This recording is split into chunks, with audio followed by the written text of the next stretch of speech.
ازاي تخلي الحمام يبيض بسرعة؟ لو هتعمل الخطوات اللي انا هقولك عليها دي ان شاء الله الحمام هيبيض عندك بسرعة وبسرعة الصاروخ. اول حاجة يا جماعة الكلفة المتوازنة. الكلفة المتوازنة مكتملة العناصر الغذائية، هي دي اهم عنصر اساسي في تربية الحمام. طول ما الحمام بيتغذى كويس هيبقى صحته كويسة وينتج. زي كده نفسرها واحدة واحدة يا جماعة. الانسان طول ما صحته كويسة هو بينتج، يعني بيمشي وبيشتغل وبيتحرك. دي طبيعة زيها زي الطيور، زي اي شيء ربنا خلقه. يبقى احنا نعمل ايه؟ نهتم بالكلفة المتنوعة مكتملة العناصر الغذائية. المية تبقى نظيفة باستمرار زي السقات. اللي ليه بقى؟ عشان الحمام طول ما هو خالي من الامراض والديدان هينتج زي ما انت شايف، ويبقى عنده زغالين ما شاء الله. زي ما انت شايف كده، خير ربنا. يا ريت الناس كلها تصلي على النبي في الكومنتات وتكتب لا حول ولا قوه الا بالله عشان تاخد حسنه وتديني حسنه، وجزاك الله كل خيرا جزاء على بركه الله. تربيه المكان، يعني تربيه الحمام، المكان بقى اللي انت بتربي فيه الحمام لازم يكون نظيف بالشكل اللي انت شايفه ده. لو انت بتربي سيف في اوضه، ما انا اصلا بشوف من بعض المربيين زبل مرمي في الارض، مش عارف ايه، لا مؤاخذه وسخ، حاجات تقرف يعني، معلش عفوا، عزكم الله. ما ينفعش. المفروض يبقى في نظافه جيده، ان ده حمام بيحتاج رعايه عشان تاخد منه زغالين، ما يجيلوش جدري، ما يجيلوش امراض معويه. ما تخشش في متاهات. طول ما انت عامل نفسك خطة استراتيجية ماشي عليها عشان تلاقي زغلولين في النهاية، ربنا هيكرمك. خدها مني نصيحة من واحد بيربي بقاله 30 سنة والله. من اتقى الله يجعل له مخرجا ويرزقه من حيث لا يحتسب. تتقي الله في اي حاجة تقابلك. في طير زي ده، الطير ده اخرس، تتقي الله فيه، تاكله بميعاد، تعمل له ميعاد بياكل مره واحده. لو مش تحته زغليل، لو تحته زغليل بياكل مرتين. تديله وجبه بالنهار ووجبه الصبح بدري. ليه؟ ان هو بيزق زغليله في الوجبه الثانيه، انت بتحمل معاه بوجبه ثانيه. تمام. تالت شيء التحديق يا جماعه، يبقى باستمرار قدام الحمام. ان التحديق عنصر اساسي بيخلي الحمام يبيض وينتج باستمرار ويقوي قشره البيض. بص التحديق انا مرمي جنب الاكل ازاي، هو في الطاجن بس بيرميه من كتره، ده الصدف، فبياخد اللي هو عايزه وبيرمي، فبيملح منه من اي حاجه هو بيعوزها. كان بياكل صدف، كان بياكل الجير. قشر البيض يكون نظيف ومغسول ومتشمس، يعني ده بيدي كالسيوم وطاقه وبيلمع الريش، وفي نفس الوقت بيدي قوه للنتايه ان هي تبيض البيضه سليمه وبدون عواقب. زي ما الناس اللي بتشتكي البيضه بريش، البيضه بريشت عشان الكالسيوم ضعيف عند الانثى.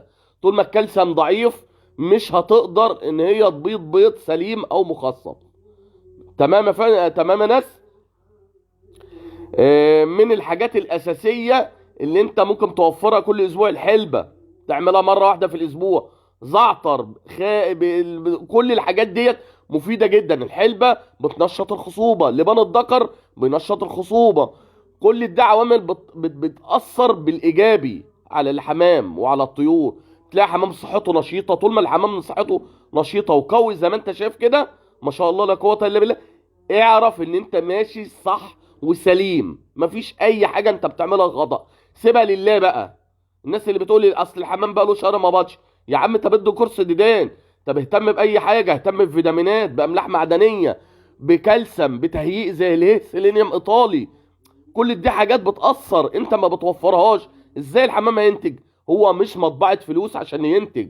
انت ما بتحطش مطبعه. شوف انا ما بحط الاكل في وقته بياكل بشراهه، بيبقى مستنيني وبياكل كويس. الحمام بياكل كويس طول ما انت عامل له مواعيد، بياكل كويس. اول حاجه بيهضم كويس، تاني حاجه بيستفيد بالاكل، وبيديله نشاط وحيويه وقوه. اللي هو استفاد شبع ما شاء الله، كان جعان وكل وشبع.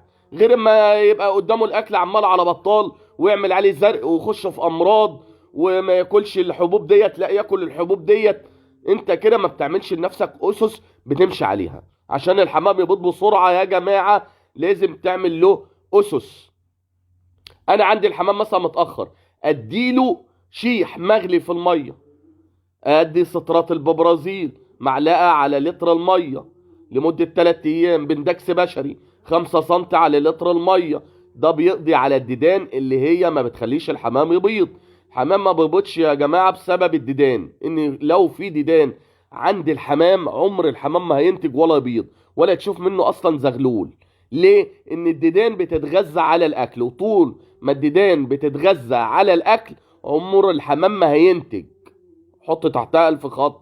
وطول ما الحمام مريض او عنده برد او سالمونيلا او مرض فطري او كنكر داخلي انت مش واخد بالك، عشان الحمام الكبير من طبيعته مناعته ضعيف، مناعته قويه، مش مناعته ضعيفه زي الزغاليل. الزغاليل ايه اللي بيخليها تموت موت مفاجئ؟ ان مناعتها ضعيفه، فارتفاع نسبه السموم او الكنكر بيخليها تموت على طول. حتى الحمام الكبير ممكن تلاقيه مات على طول، برضه ارتفاع نسبه السموم. طول ما السموم بترتفع على الكبد بتؤدي للوفاه للطائر على طول. الطائر له امور بيتحملها الا ارتفاع السموم. يعني اهم حاجه تستخدم غسول كلوي ومضاد سموم. انضف شيء تستخدمه عن تجربه هو خل التفاح، لا غنى عنه العضوي. استعمله والحمام عندك بسم الله ما شاء الله هينتج وهيبيض بسرعه، وهيبقى عندك حمام باستمرار. ان الخل العضوي بيلمع الريش وبيزيد حيويه وقوه، وطول ما قلنا الحمام في قوه وحيويه هيشتغل عندك زي الساعه وهيبيض باستمرار ومش هيقطع طول ما هو مش مريض. لو هو مريض اعرف ان انت شويه هيبيض شويه هيقطع، زي العربيه اللي بتقطع كده وما فيهاش بنزين. فهمت يا سيد الفاضل؟ اهم حاجه الوقايه خير من 1000 علاج. وصفحه ابو شام مع الحمام بتقدم كله بالاعشاب وكله طبيعي زي ما انتم شايفين كده، وبنراعي ربنا.